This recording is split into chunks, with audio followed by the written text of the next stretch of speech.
Thank you very much for this opportunity for me to be in Israel and to join this very meaningful conference. My contribution will be mainly about present situation of mental health care and psychiatry globally. We all know what happened before Second World War, during Second World War, and after Second World War there was some universal understanding about things about never again. So we know about Universal Declaration of Human Rights as response mainly to Nazi atrocities. We know about post-war international order and all the United Nations conventions on human rights. And much has been said today by other speakers about what happened with this euthanasia program, T4, Tiergartenstrasse 4. My role will be to raise some issues about have we as a global community really learned from all these lessons, and I will elaborate on mainly on situation of psychiatry. My experience comes from I was studying and started to work as a psychiatrist still when my country was part of Soviet Union, so I know Soviet system very well. Then there were a lot of changes in the new democracies in East and Central Europe, and then was my experience with the United Nations Child Rights Committee and Special Rapporteur on Right to Health. These are roles of independent experts. That they are. It's interesting mechanism that independent expert is not part of UN. Actually, it's independent, just has a mandate, so that when somebody will disagree and tell to UN that this, because independent expert can do naming and shaming, so-called. So then some governments or some organizations will be not happy and will tell, we have to fire him. UN will tell, but we cannot fire because there is no job contract.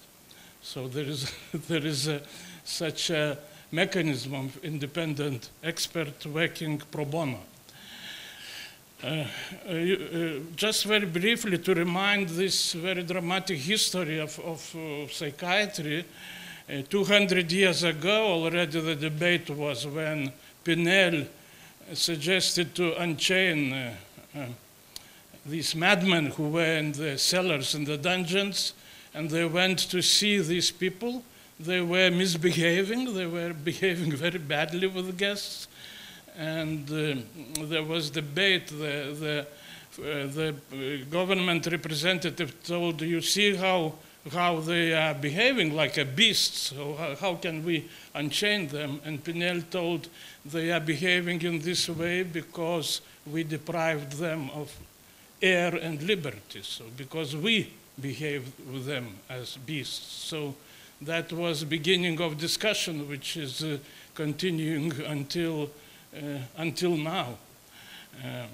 Then, as we know, in the 19th century, where a lot of enthusiasm when medicine was gold age of medicine with Koch and Pasteur and Röntgen, X-ray, and so on. So psychiatry wanted to be the same scientific, biomedical, and so they told mental diseases are brain diseases, just we will find now soon pathology and will kill pathology, very simple.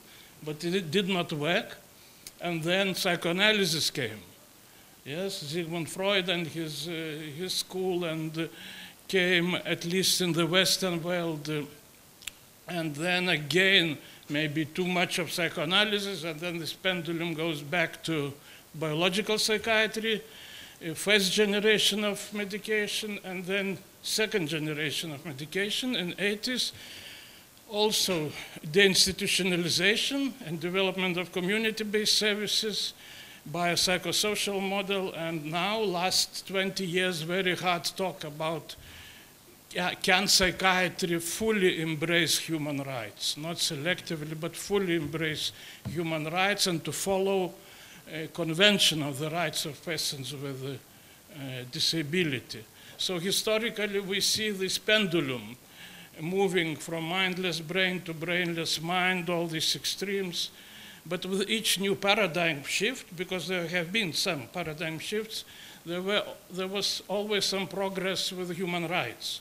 But after some time, it was understanding that it's not enough. And again, to remind us, and to each of us should remind to everyone about what happened in Germany in the middle of last century, also to remind what happened with lobotomy. Yes, this was Nobel Prize in medicine to Portuguese doctor for lobotomy, and then understanding that it's very grave violation of human rights to behave in this way with people in the name of, even if it is in the name of medicine and psychiatry. Effects of Cold War are very interesting. I was on other side of this curtain, iron curtain, and so I'm expert in Soviet type of managing human rights in selective way. But interestingly, that both West and East during Cold War went the wrong way with mental health, because when you use human rights in selective way, so either you ignore economic social rights, as it happens, let's say, in American type of capitalism with a lot of inequalities, or you go Soviet way when you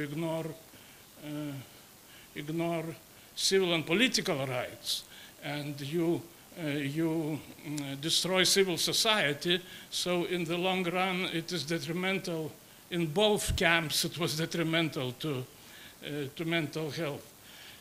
And now for last 40 years, there was dominance of biomedical model, and there are obvious signs of systemic failure and the need for change.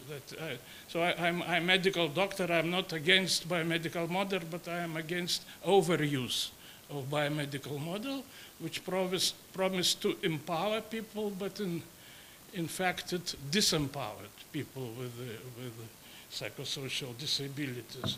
So just some comments on Soviet type of totalitarian system. So because Soviet Union was one of winners of the war, they never reflected, they never analyzed critically what was happening during Stalin time. And when I became a doctor, I could see that especially children and adults with intellectual and psychosocial disabilities had no right. They all were institutionalized just to tell to the West to hide the problems and to tell that we don't have them. Only you in America have mental health problems. And we defeated capitalism, and now everybody's happy in our country. So it was a very cynical way of manipulating. And if you remember Moscow Olympics in 1980, there was no Paralympics after Olympics because Soviet Union told we do not have disabled people. Why should we have Paralympics? And you could not see anyone in a wheelchair or some person with Down syndrome in the streets.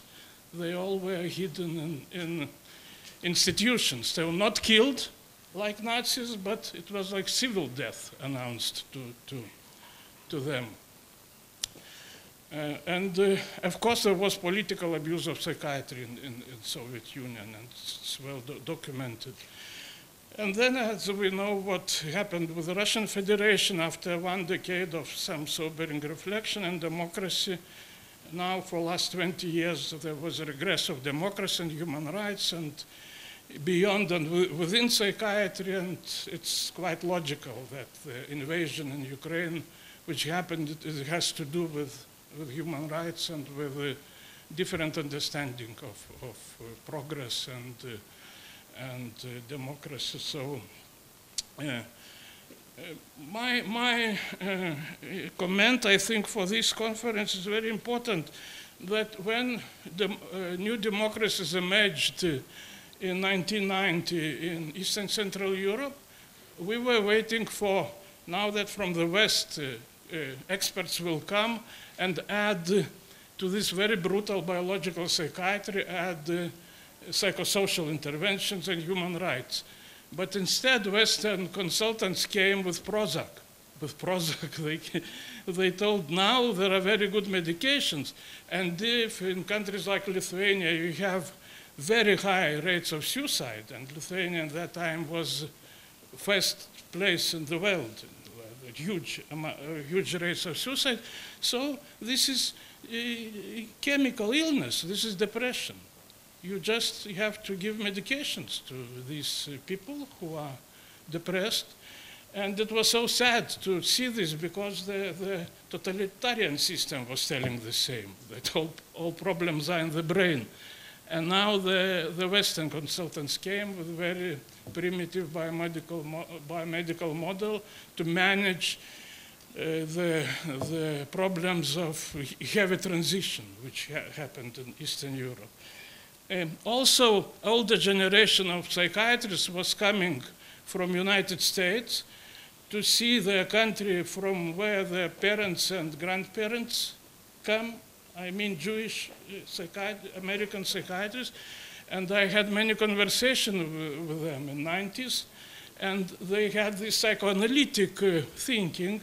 They told, why don't you link these high rates of suicide with all this collective conscience that people still do not reflect what happened during Holocaust and so on.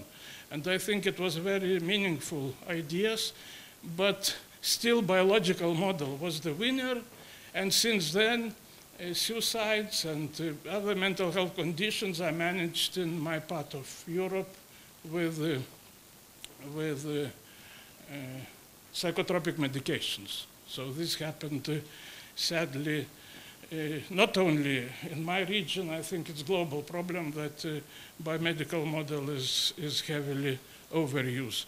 My contribution to the global discourse was with my reports when I was special rapporteur on mental health. And I raised issues that there are obstacles for realization of mental health, and mainly three groups of obstacles I identified. This is dominance of biomedical model, overuse of biomedical interventions, then power asymmetries, very important, because especially doctors, psychiatrists, they still keep paternalistic approach. And instead of empowering patients, they may disempower them with this paternalistic approach. And then biased use of knowledge and evidence with all this chemical imbalances theory, which still is in the textbooks. All future medical doctors are learning that mental health conditions are because of something wrong in the brain. So the main idea is to fix disorder.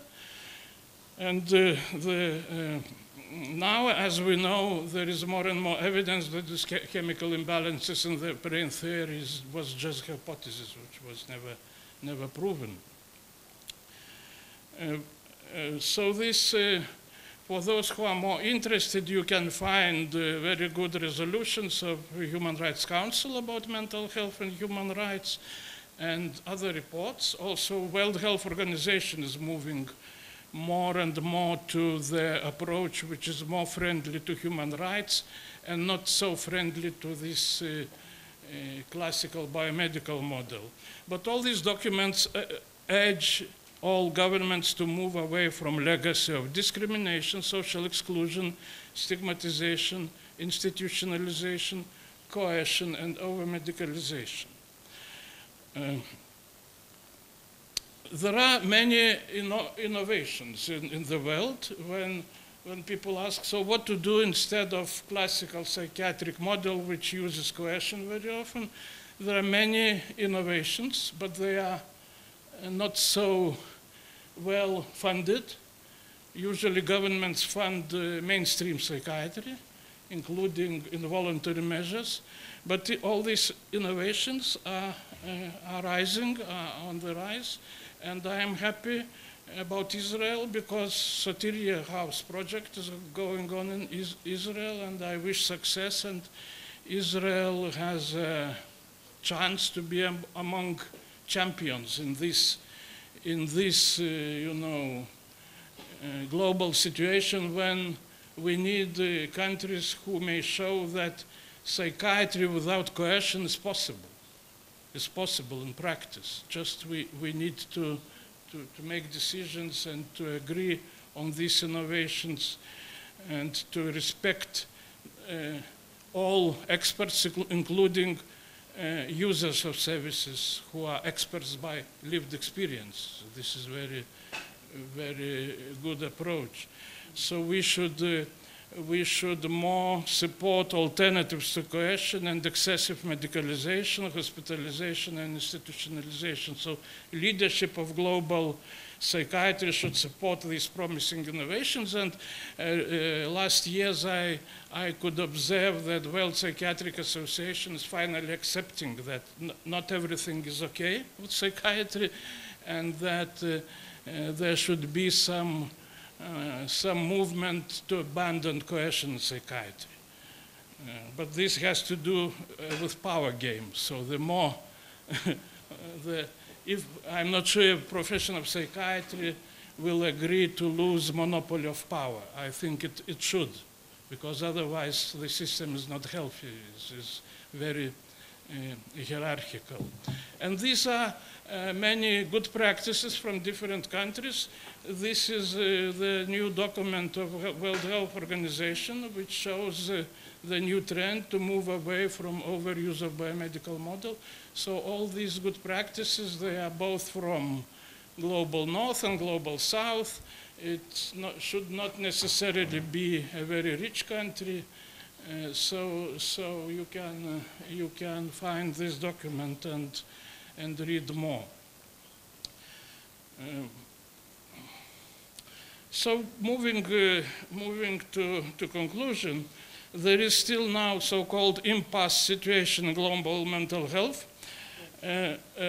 So the main question, should we allow involuntary measures to fix mental disorder? Because the problem is that if the law allows this, and all countries have this law which allows, then exceptions turn into the rule. And then we have millions of people who are locked in psychiatric facilities, and the situation is very grim, global situation, I mean.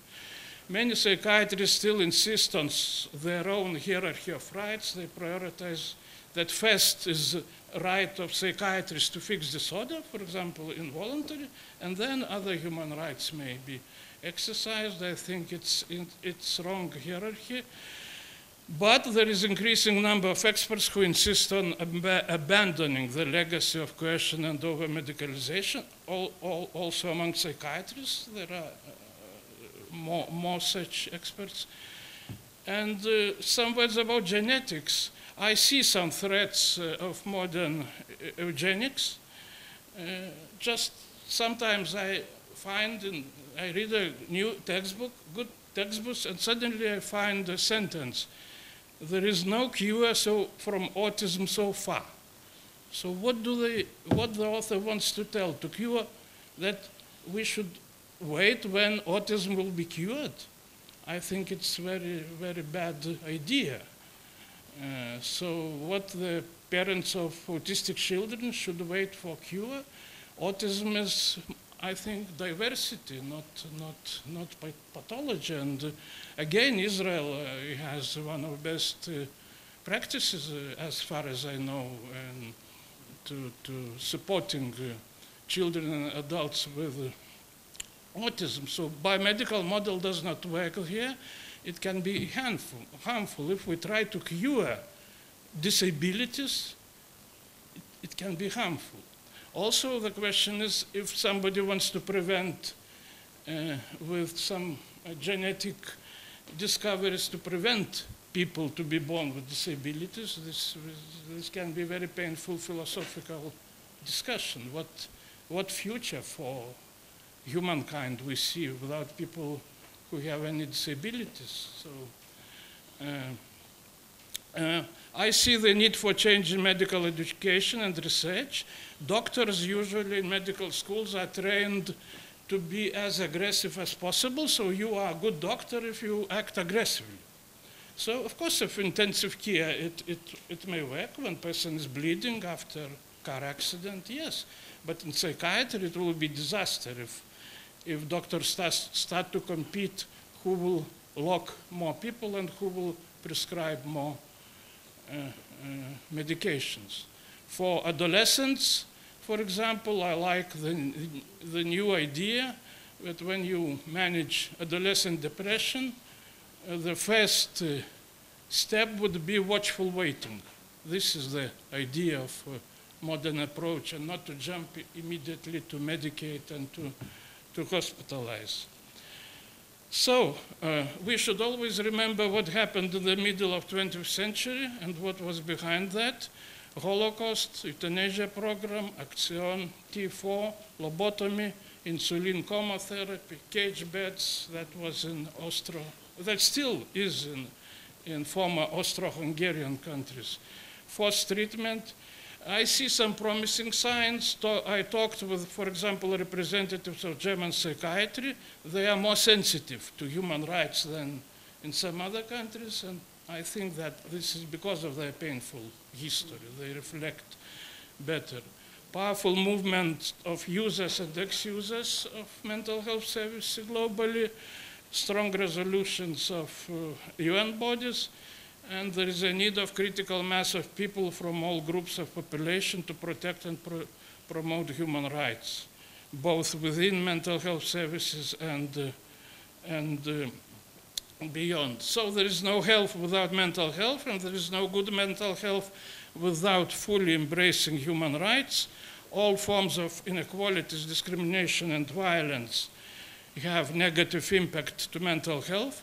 States need to invest in supportive, enabling, non-discriminatory, non-violent environments in all settings: family, school, workplace, community, healthcare, society at large. So it is ABC of human. But then also mental health services should be free of violence and coercion. This is the ironical suggestion, I mean an ironical situation, that in mental health settings, mental health problems are managed with a lot of violence. So I think it's not a very wise idea. Crucial role of civil society, and to end, the history of medicine and psychiatry convincingly demonstrates crucial role of ethics and human rights-based approach for prevention of harmful practices, abuses, and atrocities. My last sentence is that with my positions in UN, when I was traveling, the question which I received many times and which annoys me, you know, is by powerful people. They tell, so you're a doctor? Yes, I'm doctor. Doctor and human rights. Why? So you see, it's disconnect. Doctors should fix disorders, but why are you interested? Why, if you're a doctor, why are you interested in human? What should I tell? Read history of Europe in 20th century. What could I tell to important people in one sentence?